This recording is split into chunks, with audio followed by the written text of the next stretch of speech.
Hi, this is Kim Cook from Bread of Life Mission, and we're doing conversations on a bench. I am sitting all night on this bench. It is kind of a bougie bench, I have to admit. But I knew that I couldn't do it if it was a hard bench. So I'm sitting on this bench though all night. We've been here since 1 o'clock this afternoon, so we're 11 hours in, and I'll be here until 1 p.m. It's gotten a little cold, but we're doing okay. We've got security here, so we're safe. And I was just about to kind of settle down and maybe get some sleep. And our friend Andrew walked up. And we're going to have a great conversation. I think we agree on a lot and we disagree on some, but we're going to be friends no matter what, right? I agree with that. Let's have some spirited conversation, Andrew. Well, I had to come in. I think a lot of folks that know me in downtown Seattle, I'm an outreach worker and I've worked in like social services for many years. They know that I have a big mouth, and I was watching your stream, watching some of my favorite people talk to you, and I think it's really important that we were talking off camera that I think that over the past few years, a lot of the whatever you want to refer to it as, like political polarization or disagreements from different points of view in America and in American cities has led us to ruin. And I'm hopeful that in 2025, like we can turn the page on some of that and start talking to each other again, no matter how we see things. Wouldn't that be nice? Like, I really think that a lot of our problems come from not one side or the other being right or wrong, but the polarization that we're experiencing. Like, we can't let them have a win, Yes, even if yes. it's right. It's like helping people living in poverty or dealing with addiction. It's I often try to let people know, like, it's kind of like compassion isn't required. It's like if you're operating a coffee shop or a sandwich shop here, you have a business interest in not having addiction and poverty right at your doorstep. Hmm. And it's kind of like, so you can be as cynical as you want to be and still have an interest in like having a healthy society that treats people in crisis in a just and fair way. And so I just think that as far as like blue-haired kind of progressives like myself that are living in the left coast, it's like we're just as guilty as demonizing people that we don't agree with. And I think that often what a lot of people on my side of the fence kind of don't seem to understand is if we don't have like vibrant, healthy businesses, we don't have the tax base to Yes, pay for social services. right. It's kind of like we need economic prosperity, we need safety, and we need justice, in order to have a society that can have the strength to serve those that need our help. Yeah, that is so true. I think it's really easy to demonize both sides, Yes, right? And think that you're the only right one. And especially with social media, we're out of relationship with people, and that's one that's of the it. things we want to do here on the bench is put a face to it, right? And I was just thinking when I was watching your stream, I do think that that's it. But it's kind of like if I had like another point in there to make, I feel like we can look at a lot of the proliferation of like high tech in the past few years, and we can see the repercussions it's had on our Mm, communities and our society, and especially our young people. But at the same time, here we are using that using tech. technology. Right. And that's just it. It's not all good or all bad. Yes. It's a tool. Yes. And if we use any tool wrong, it's going to hurt us. And I would say the same thing is true, even though this might seem like a hot take. I think the same thing is true of a lot of these medicines, such as fentanyl. It's like fentanyl now, it has this name that seems evil, but it has a medical use. It's kind of like a lot of the people that we see using illegally produced and trafficked fentanyl, they don't make it. They don't make the chemicals to Hmm. produce it.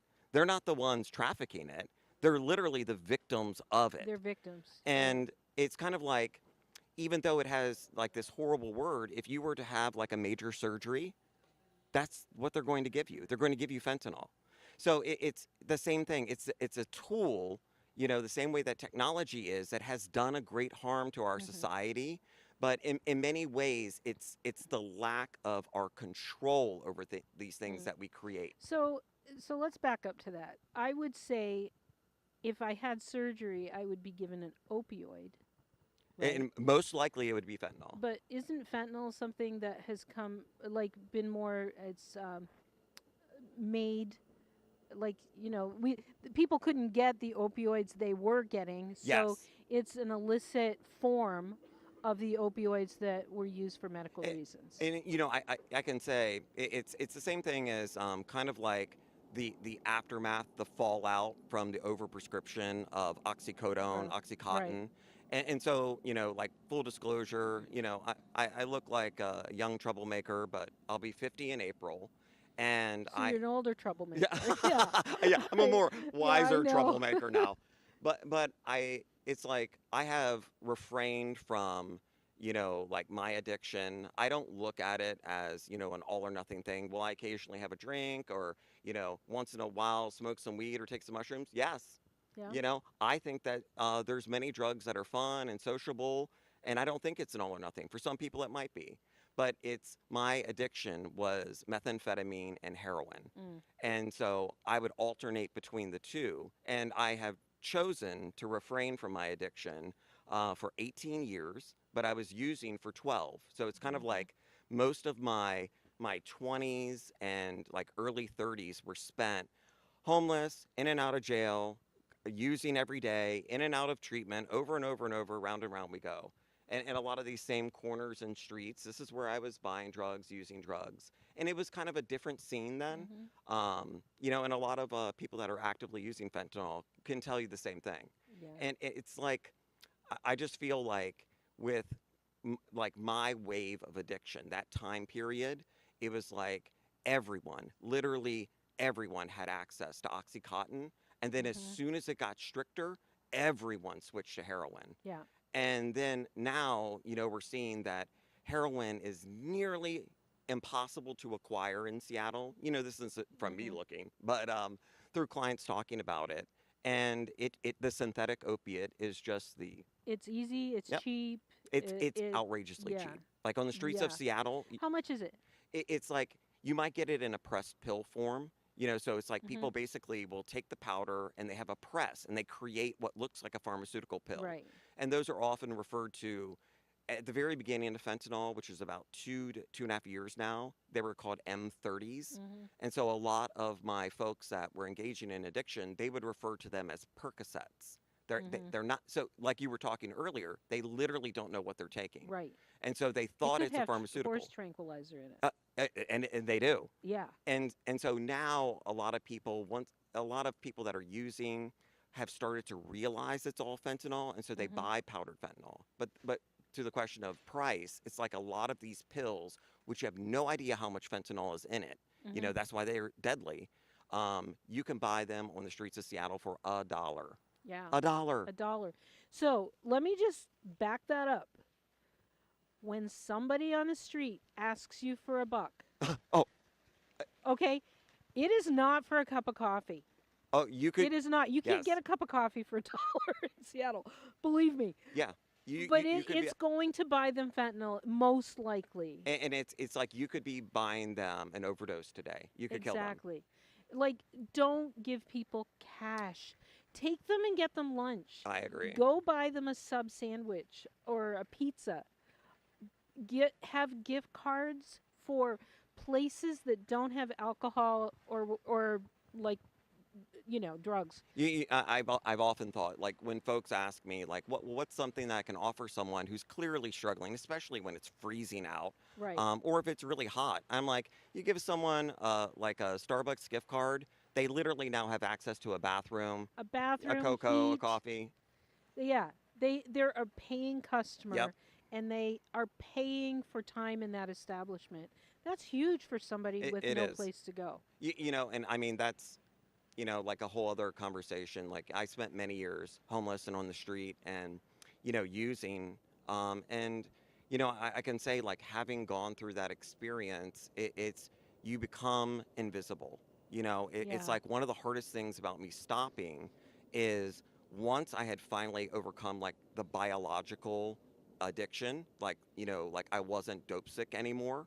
Hmm. I didn't know who I was. After 10 Yeah. years of opiate use, I You were barely your knew my addiction name. at that point. Yes, Yeah. I didn't, like, if you would ask me, what is your favorite color? I didn't know. I didn't know Hmm. what I liked to eat because all I had done was, use drugs. And, I'll say that, um, like people would ask me about it, and I'm like, well, I used to have a lot of problems. Like I used to struggle with depression or have family problems, relationship problems, or employment problems. I'm like, now I just have one problem, Hmm. opiates. Yeah. And so it's kind of like a consolidation of emotional trauma. Right. You dump them all Yep. into the addiction, right? And now I just have to do that. And it And makes it it all goes so away. it erases everything else in my life. I don't care about anything else. Yeah. Yeah. And so I mean, this might sound really dark, but I remember my friend at the time who I was living with, we would occasionally dabble with heroin. But we're mainly just like going out drinking. Occasionally we would do like, the more classy drugs like cocaine or something like that. But then we had a friend that introduced us to heroin and basically made it seem low stakes. And this was snorting a powder, not shooting it. But when I switched to start injecting heroin, my friend asked me, she's like, "What are you doing? You're like, why are you doing this to yourself? You're not Right. addicted yet. Why do something that's going to make you become Right. addicted?" And I told her, and this sounds really dark, but it's honest.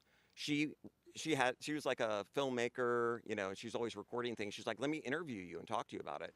And I told her, I said, "Listen," I was like, "You're my friend. You might not realize this, but I'm going to kill myself. And if I don't do something other than what I'm doing now, that could happen any day." And the reason that heroin appealed to me is it seems crazy, but it prevented me from killing myself by violent means. And so often when I Hmm. look at people engaged, especially in opiate addiction, it's kind of like slow motion suicide. Yeah. And it's, you would not gamble with your life on these Hmm. opiates if you didn't at least have some desire that you were giving up on life. Mm. And I looked at it as a way of being addicted to opiates. I was using it to self-medicate, Yeah. to prevent myself from dying. And I was like, maybe in 5 years I'll figure it out. But it took Mm. me 10. It took you 10. Well, I'm glad you figured it out, Oh, you know. I can't believe it. What changed? What happened that you got clean and sober? It's I think that it's like one thing that a lot of just the general public doesn't often understand until it affects their family is that treatment and like recovery is not like a car wash. You don't put someone in the front of the line, they go through, they get soaped down, we scrub them up, Yeah. then you blow dry them, and you're like, hey, I'm good now. Hey, there you It are. doesn't work Look like at that. that. And it's like, I think there's, probably plenty of science and data to back it up. It usually takes a few tries. Like someone has to Yeah. engage with a treatment program. It could be a faith based program, it could be a medication based program, it could be jail, Right.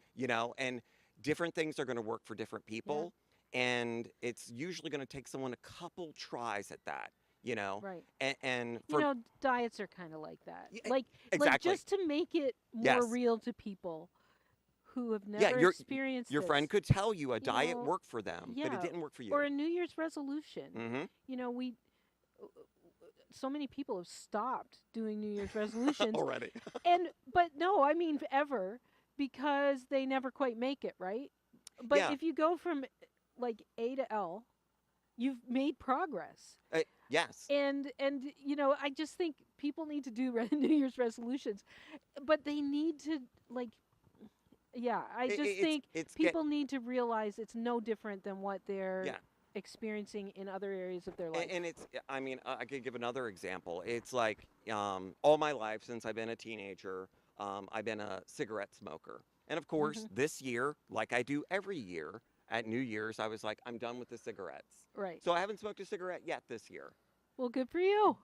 But I'm always, here's like a form of harm reduction. Is some people will Right. try vaping or they'll try the mints. And I've been trying, a lot of people now are doing the nicotine pouch, Mm-hmm. where The patch. and that's what Yeah. harm reduction is. It's like choking to death on cigarettes is killing me, and I have a bad feeling about it. I want it to change. But I'm Mm-hmm. like, what is a behavior that is better but not perfect? If Right. we focus, and a lot of people in addiction, they focus on perfection. Right. They think if I stop using drugs, I heard you talking about this earlier. I can never have fun again.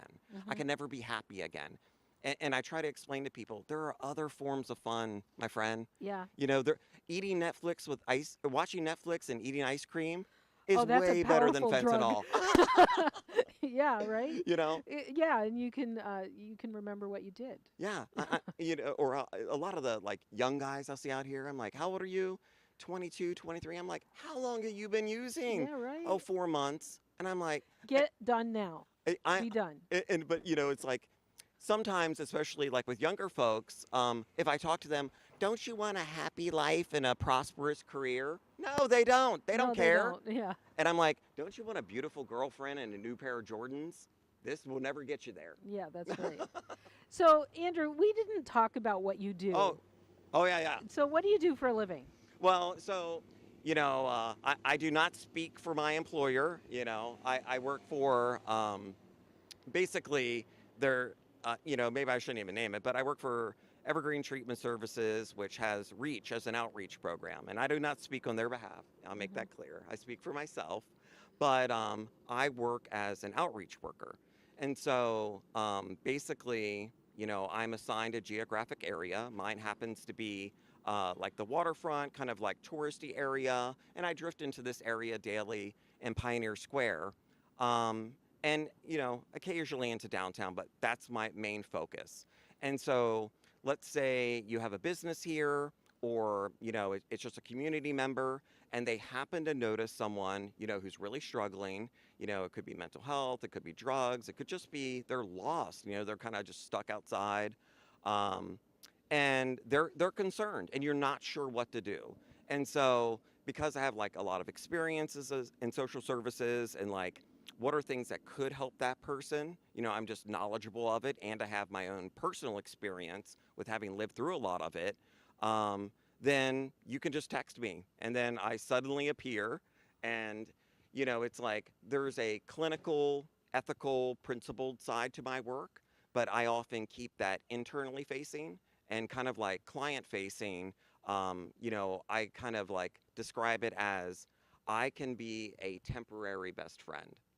Yeah. And so it's like often, with like a lack of relationships and community, people become very isolated in their addiction. Hmm. Or, if they're having mental health issues, no one will talk to you. No one wants to deal with you. No one, it's Yeah. like as soon as you're difficult, as soon as you talk too loud, as soon as you're fading out because you're drunk or you're high, people just say, okay, whatever. But I will have more patience. I will wait. I will have every conversation that you want to have. And I'm not trying to wipe away every tear or be hand holding. I'm just offering someone a chance to, talk to someone who's trustworthy. I don't want anything out of you. Mm. It's like I'm not trying to do anything. Like the client, you decide what you want. I Hmm. will offer you practical, reasonable advice, to how to improve your life in the areas that you want to improve it. Yeah. So Yeah. it's kind of like it's kind of like a social personal trainer, Yeah. you know? Yeah. There you go. So, totally off on a rabbit trail, but I'm sitting here looking over your shoulder and there are rats running across Oh the Lord. street, like back and forth. I'm like, as soon as those come up here, it's all over. Are you Just, scared of rats? I don't want to see any rats. You, you, I seeing them is freaking me out. There's one right there. Yeah. well, Yeah, I'm it's, not a rat person. So I'll tell you a funny story. Maybe it'll make you feel differently about the rats. security just went after the rat. No, I My, just my it's first okay, job, Mike. my first job as a teenager is I was the in the suit, the rat suit. Now it's a mouse Yeah. at Chuck E. Oh Cheese. yeah. And so I've always had like a fondness for rats. Yeah. No, I don't. I really don't. you know, and as a Christmas gift, I'm like pulling my blanket up. oh Going, my God, oh, they don't want to hurt you. I know. They don't want to hurt you. I But know. as a Christmas gift, my girlfriend this year got me a onesie that is a rat. Oh, And it's because goodness. whenever I have a very stressful day, because I'm often dealing with people in Yeah, crisis. you got a stressful day. Yes. And so I always joke. This is kind of a joke. I'm like, one day I'll have a nervous breakdown. And my dream when I have a nervous breakdown is I'm going to wear a rat suit and wander these streets and I'm going to yell at everybody. So if you ever Okay, see a Andrew. giant rat, If when you've lost it, I'll yes, know because you'll yeah, need a be like, rat oh, suit. that's just Andrew. That is, Yeah. yeah, that's too funny. Like Amy Barden, I love her. She's given me Yeah, hope for the city. But I've tried to warn her. I'm like, if you see a big ass rat or a big rat in the city, it's it's, it's it's me. okay. Just tell me to go home.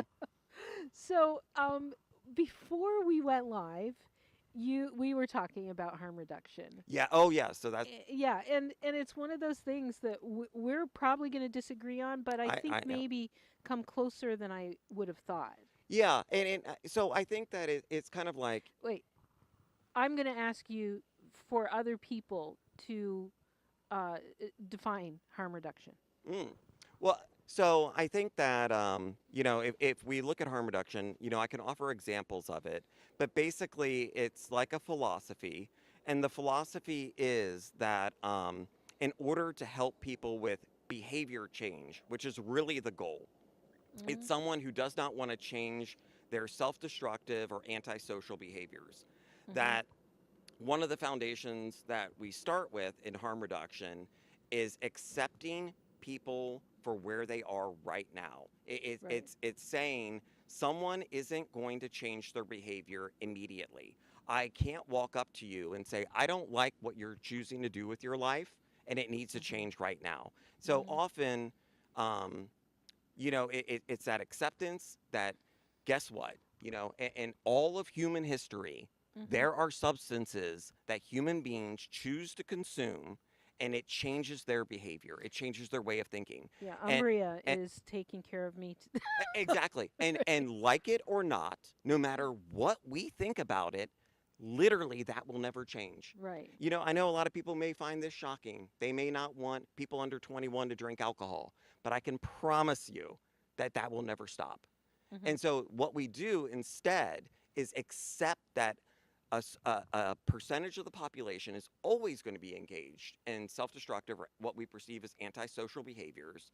And so we make strategies to reduce the risk to others and that person. Hmm. And so an example of it would be um, you may not want like your teenagers to have sex with their new boyfriend who they've been dating Hmm. for a week. You might not want that.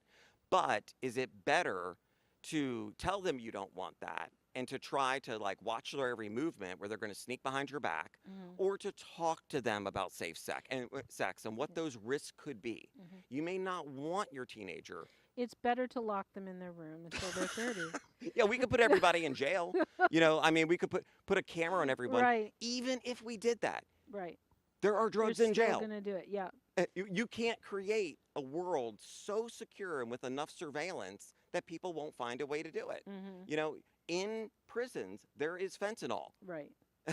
So, yeah, I get that. Like, I get what you're saying, Yes, but I think what you said before is really true. We have to find a line I agree. of what is enabling and what is just harm reduction. And I think we've gone way over that line. And so it's like, occasionally I can get myself in a little bit of hot water, but I agree with you. And, it's kind of like, like what I would say is I like having blue hair, and I Hmm. think blue hair is cool.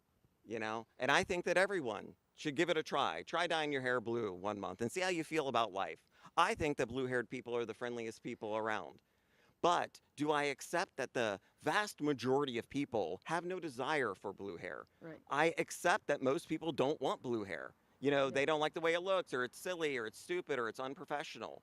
But it's kind of like I can accept that most people wouldn't agree with that. And I think that that's how I feel about like a philosophy like harm reduction. It's like most people may have misgivings about it, they may not care for it, but I think that it's a valid strategy.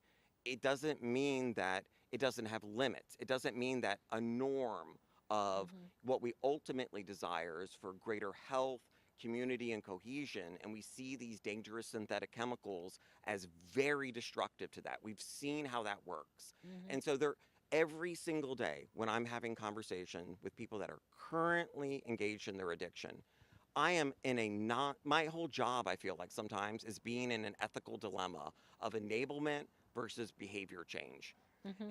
And I think that it's kind of like what the core issue is. You described it earlier, is this is America. You're free to make your own Mhm. choices. Mhm. But it's kind of like where it crosses the line is sometimes people with more of my philosophy, we fail to acknowledge that freedom ends at the other guy's nose.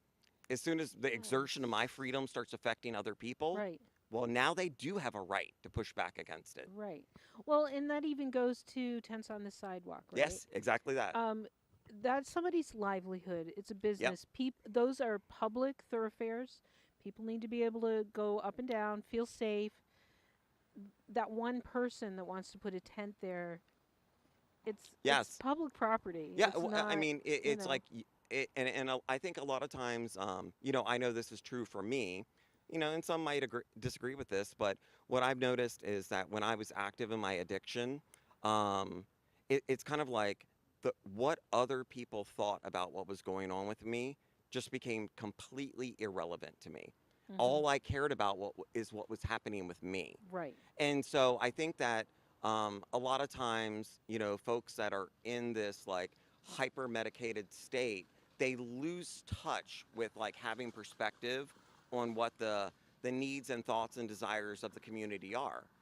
And so, I mean, I can describe that I am extremely sympathetic Mhm. to people that are struggling with addiction. I have been there, but I'll be, like in the touristy area of Seattle, and there's someone sitting with a foil. They've been smoking fentanyl, and so they're in that dreamlike state, on the edge of death's door, and have their stuff strewn about, but they don't have any place to go. I understand that, Mhm. and they're in a tough situation. But I'll sit down on the ground with people, and I'm like, I'm not trying to trip out on you. I'm not trying to shame you or guilt you, but I'm like, just glance across the street for a moment. You see that person with that group of children? Mhm. Is this cool? Is it cool to Right. have this right in front of all these kids? Like, would you want any of them to in any way like feel lured or wonder about these drugs? I'm like, that's what we're talking about. I'm like, I Right. want to help you, but one of the steps in helping you is helping you to understand the effect that this is having on others and you. Yeah. That's really important. Yeah. I remember when harm reduction first started, and we I kind of got it, Hmm. and then Hmm. it was like, no, I don't get this at all. And it's where I don't. It's like, okay, we've got a tent or an enclosure that people can go into and be watched by a nurse and buy drugs through a hole in the wall, Yeah, I used to do right? it. And it's like, at what point is this enablement? Well, Or, well, I mean, I just think that's total enablement instead of saying, we can do better and we can help you. let me ask you this. This is what I'm curious about, and this is kind of like a, morally neutral defense of it is what I would say, is a lot of times whether people are a little more conservative or moderate in Seattle, there are no conservatives here, or progressive. It's kind of like both have a vision of utopia that is Hmm. totally unrealistic and will never happen. Yes. And And then we're back to both ends, right? yes, Where we have to come together. and so I think like some middle point that people don't want to hear is this is let's just look at how it seems like things have functioned, and we can always set our standards higher. But I'm saying this: let's just assume that 0.03 or 0.3% of the U.S. population will always be using Mhm. dangerous illegal substances Mhm. and get over it. It's just always going to be that way. Mhm. What is the way we should handle it? And so I would say if there are, and we could say we could put them all in jail and make them not do drugs, but let's say they're just not committing really any other crimes. It's like, do we really care if we create a medication if someone wants to say, hey, I can manage my life, but I enjoy taking an opiate. Well, we don't want you using the dangerous poison opiate. We could give you something like a methadone, something like a Suboxone. We could even, you are better off on Oxycontin. I've heard a lot of more moderate conservative people say we were in a better position when people Oh were yeah, using they heroin. were. When I was using heroin, much of the But time, I was waiting tables at your favorite restaurant. I was tending bar. mm, For a while, I worked at a strip club as a stripper. It's like there are many functional drug enjoyers that we know in our lives. They enjoy alcohol, they enjoy marijuana. And then mhm, there are those people that cross over into a line where it starts like wrecking their life and their relationships. mhm, And I just think that we could just as easily say, we don't want young people on Capitol Hill drinking and wrecking their lives. So let's make alcohol illegal. And then we have illegal poisonous moonshine being sold out on the mhm. street. So I just think there's a level of acceptance that where it's like, let's just do it in a better, cleaner way. I kind of get that, but I think we need to expect more sometimes. Well, You okay, let me know, say one more thing. like I agree, but let me say one more thing. You were talking, let's from a different perspective. okay, We see, you had your guest, I think, where was he in Philly? No, no, no, the other Pittsburgh. guy. Was it on the Zoom call? Yeah, Oh, Brandon. yeah. And so From he was yeah, he was talking about mental health care beds and right, people needing medication, and he was talking about one of the forms or other parts of mental health issues with people with like schizoaffective disorder, is that they are unable to recognize right. their illness. And so even when you can have like a relationship with them, even when I deal this all day and talk to them, they can't recognize what's happening with them, you Right. know? And but the thing is this is America. People have their freedom. And if Mhm. I want to believe in aliens, you don't have the right to stop me. And Mhm. but we could see it as, my belief in aliens is actually causing harm to the community and Right. myself. Mhm. So we want them to do what? What would we like for them to do? Like, let's say you have someone out here who's naked, screaming in the street about aliens. Right. What would you like for them to do? If you could just take control of their life, what would you do? Well, what I really want is to help them get healthy. Okay, so what's that mean?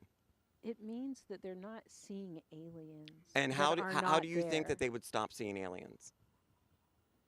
I don't know. It depends on the person. I, Probably some drugs. oh, that's so strange. You want Yep. people to take drugs, Yep. but those are the good drugs, I guess, and these are the Right. bad ones. Yep. Why are people using opiates?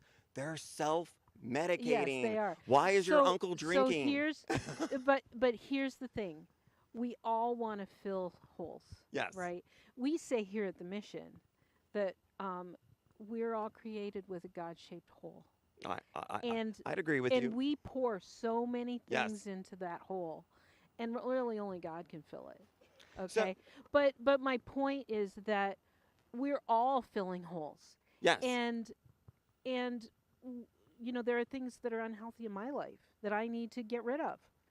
My phone probably one of them. Maybe some drugs will help you. No, I'm joking. I'm joking. but Chief Barden talks about this. It's authentic, real relationships, I agree. right? And I think that that's what we need to get back to in our society in general. But but helping people, we know what a healthy person looks like, and Yes. really, it is not somebody who um, is taking drugs or alcohol to the point. Like, okay, so let's To the talk point. about It alcohol. seems like you're splitting the No, let's difference. talk about alcohol. Well, I'm trying to come to the middle. Yeah. I agree. Let's talk about alcohol. You know, you can have a drink and it's not going to really change who you are. If Is alcohol drink too healthy much, it's not healthy for you. And we do under any lots of things. circumstances? I mean, not I don't. Well, maybe a little wine. I don't know. I hear studies all the time.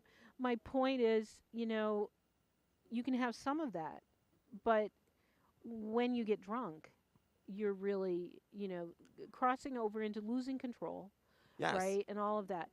I guess what I'm saying is if you're doing it to the point where you're really losing yourself, losing Uh, yourself, so there's I something think that's wrong. it. I mean, I honestly think that, and that is why we have such a respect for people's autonomy, their Mhm. freedom. It's like even if someone is severely mentally ill, one of our highest principles in this country Mhm. is self-determination. Mhm. And so it's like whether someone chooses to be Christian or Muslim, whether Right. someone is a West Coast hippie with blue hair, Mhm. it's like we really respect people's autonomy. Right. And it's a challenge to And work I around talk that. about that all the time because don't tell me what to do. Right? Exactly. I ask my husband, like, don't tell me what to do. I want choice. And so I Yes. totally understand that. And But there's also, yes. there's healthy people and healthy life. And that's physical, emotional, mental, spiritual, right? And what we want to do here at the mission is help people find that, Uh, that's what I want to do too. right? And so I think that's where we agree. We want to help people find healthy lives. And it's like me personally. I feel like I mean, look at me. I'm living in Seattle. I'm originally from D.C., Baltimore, but I grew up in my household is like strict Italian Catholic police. Yeah. And look at me. I'm obviously Okay. the black sheep of the family. Yeah. And what I would argue is that strict moral controlled upbringing, it created me. I know. I know it does So that, look at right? the irony that the good rule following people of the world often Yeah. create the people that crack under Well, that pressure. yeah, and that's I agree that we can't have so much overbearing control that people go the other way. Yeah. And you could have two kids in the same family Yes. that go completely different directions. Total straight-laced kid and then you right? So But yeah, I and mean everybody needs something different. it's like, and there's many other problems because and part of it is why I'm interested in things like harm reduction. It's about accepting people for who they are, and like now that I'm much older, my father, I was just visiting him, and we had an absolutely terrible relationship, Mhm. and when I like was active in my addiction, young, rebellious, and getting in trouble all the time, he just completely shut me out. But Mhm. now, as an adult, many years later, the conversation we have is, and I think this is true of a lot of the young people we see using fentanyl. What is he talking to me about when he's in his 70s and I'm 50? He's saying, I just realized I didn't know how to help Mhm. you. I Yes. didn't understand what was happening. And I was like, I'm like, I didn't know what was happening with me, Right. and it's like, and by people that raise you, when they shut you out, Mhm. it's like you can be really frustrated with someone's addiction. Maybe it's making them steal, it's making them lie, it's making it so you can't trust them. But I mean, you were describing it early. It's like a lot of us that do this work, and I'm thankful every day to be doing this work. I love Mhm. being there for people. um, but it's like it's most often because their families, Mm. it's like we see it as they destroyed the relationship. Often their family was like, I'm done. Well, and yeah, so boy, there's a lot there because sometimes the family doesn't know what to do to Oh, yeah. help them. And so they try tough love and they try everything, right? Yes, yes. But also sometimes that person is just hurting the family so Oh, much. I agree. The family can't be the one to help them. And and I think a lot of times families have to break that relationship just to keep themselves healthy Yeah, in the you have to be middle able to of it, set right? boundaries. You do. And I don't think people know how to set boundaries well. It I know I don't and I teach a class on it. So it's so true. right? But I think that the same thing can be true. And it's like a lot of my friends that like whatever you want to call us, like hippies, sometimes we call ourselves like creatives. um I think that often what you see in some of like that rebelliousness or having blue hair, we're setting a boundary. You Yeah. know, my dad, like being a strict Catholic, I asked him, and I have nothing but respect for, faith-based organizations. I see them help my clients. So he would ask me, why am I not Catholic? And I'm like, oh, I am a Catholic. I'm a fallen Catholic, you know? But I would tell him, I'm like, Dad, I'm like, listen, why are you a Catholic? And he's like, well, that's how I was raised. And I'm like, so it isn't that you believe in God. Is it that you believe in the Bible? Or is it just how you were raised? It's cultural. Yeah. He's like, no, it's both. And I'm like, so do you think if you were born in China, you'd be a Catholic?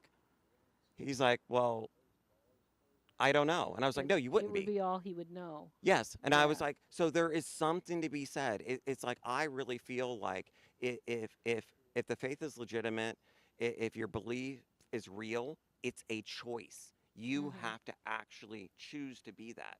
Right. And it's wonderful for people to be raised culturally, to have good moral traditions and values. That is extremely valuable. But I often think that, like one of the things I love about the Catholics is it's kind of like you're always on the brink of losing your faith. And that means it's healthy, because you should have questions. You should wonder, you know. Yeah. And so I don't know what I'm I getting at. I'm just saying that I feel like all of like the Abrahamic religions, it's like, look at how much destruction happens when they hate each other. And it's Mhm. like we need to find a way for a lot of the different faiths to be on the same page with what do we want? We want healthy, safe communities. We want people to Yeah. have values, good Mhm. moral lives. Well, and it's coming right back to our society not being able to agree to disagree, That's it. right? It's the same with our politics. It's the same with Yes, our beliefs about harm reduction. We have to respect each other I agree. and love each other even when we disagree. Yeah. And it comes right down to my kids and our politics, and I love them dearly, but I don't agree with Oh, them and Lord. they don't agree with me. But we love each other. And if we could just do that in our Yes. society, It, right? it's funny you say that, I love like punk rock music growing up in like the 80s or early 90s. And it's kind of like, I still love, like what's new punk rock music? What kind of things do young people like? And we see, like, and we never like their music. We never like the things that they think or the ways they want to change the world. And it's like, good God, how do you forget who you were when you were young? It's like I had a lot of those same points of view. And it's not saying that Hmm. they're naive. I just think that it's kind of like there is a place in our society for both those that respect the Hmm. traditions of the past and those that want the world to be different in the future. Hmm. And it's like often the future and the past are at war in the present with one Hmm. another. You know? Yeah, it is. I think people sometimes think, what, we made so many mistakes and we've learned. Yeah, yes. Like, just listen to I us. that's so true. But then the next generation needs to make their own mistakes, I right? that's But literally how people Lord, learn. at least listen to what we learned and make different mistakes, Yeah. okay? But yeah, we're getting way off on a I know, rabbit I know, trail, I know, I right? know. Um, I can respect where you're coming from with harm reduction. I think we do harm reduction by giving people a bed and a meal, That is. and giving them hope that they can have a different life. Uh, And and that is what people actually need. right. It's I describe it in my fun cynical way where I'm like, Netflix and pizza. It's like you could easily replace those two things with, don't you want like God and family? But Mhm. what I've noticed is sometimes people feel that feels very heavy. It feels very distant. So I always try to say, Or unattainable. what's one step, you know? Yeah. Yeah, exactly. And that's why we take them from safe and Yes. and move them on Oh, through. I love the story you told about like the person leaving their bag because they finally felt welcome and safe. That's huge. Yeah, it really is. And, It really is. I'll tell you, like after many years in my addiction and on and off the streets, in and out of jail, it's kind of like it took me years. I would say 5, 6 years to actually feel like I was allowed inside. Like when Mm. I started working again, I've worked in a lot of shelters. We could talk about the tiny house villages too. I worked for many years there. But it's like I had spent so many years of my life outside that being inside of a building, I Felt very never felt like I uncomfortable. was allowed to be there. Mm. You know, I couldn't take my shoes off. I couldn't take my jacket off. Talk about imposter syndrome, right? Yes. Yeah. And I felt like I belong outside. Oh, It that's sad becomes to your me. identity, Yeah. and it becomes very difficult. I've seen people, you know, they've been on the street like 10, 15 years, and when they finally like engage with treatment, they're into housing, I'll see them sleeping outside. And I'm like, what are Yeah. you doing? Why are you back out here? You know, we did so much to get you this. I don't know. I just don't feel comfortable there. Yeah. Oh, that's so sad. It's like PTSD. It does Yeah, it messes with your mind, man. it really does. I burned out 3 years ago, What? and like I burned out, Yes. like total vagal, like I don't do flight, so I do fight. Oh, oh no. So I Oh wasn't, no. I was just angry all the Yes. time, and I have some small idea now what what happens in your body and in your mind when you have trauma or Uh-huh. Yep. some of the things that and how hard it is to come back from that. I worked really hard and really very thoughtfully about my recovery from burnout. Oh, yeah, yeah. And if you don't know what you're doing and you just have that, the body keeps the score, Yeah. right? Yeah. And we stuff all that trauma down in. When you're exposed to it like in this kind of work, it is unrelenting. Like the Hmm. need is so immense. It's so intense. You know, and it's like that's one of the things I love about the organization I work for is, you know, like it's like there'll be a crisis on the street. There's many I could describe any given day, but it's like sometimes I will walk away from seeing someone in absolute crisis and absolute despair, and I'm shook, you know. And it's like I can call one of my coworkers in our organization. I'm like, I need like 10 minutes to talk about it, and they were like, Mm, yes. They were like, talk to me about it, and I'm like, because sometimes I'm giving people advice or I'm helping make decisions that affect them, and I'm scared for them, yeah, and you have to check yourself, you know, like right.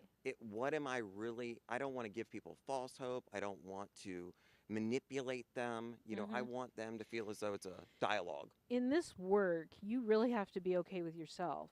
Like you can't, Uh-huh. you know, you have to know that your stuff isn't getting in the way of Uh, whatever you're yes. doing with them because yeah, you can really mess with And you people. see it all the time. You know, Hmm. it's kind of like I mean, part of what you really experience in, you know, definitely like shelter world is and this isn't to disparage anybody. Everyone has to survive, but it's like, you know, when you're doing like 24-hour staffing models, you need staff. I need Hmm. the most important thing is you know, you need staff that are reliable and they show up on time. Yeah. But it doesn't quite mean that they're the right person, you know, to, you know, really guide someone. Maybe they don't have an interest in it, or they, Right. you know, they don't have enough experience with the work. Well, and you've got the people that are going to hold to the rules, Yes. and then the people that can show grace and relationship, Yeah. and you need a lot of different people within this model to be able to keep Hmm. everybody safe, do the keep everything running, and to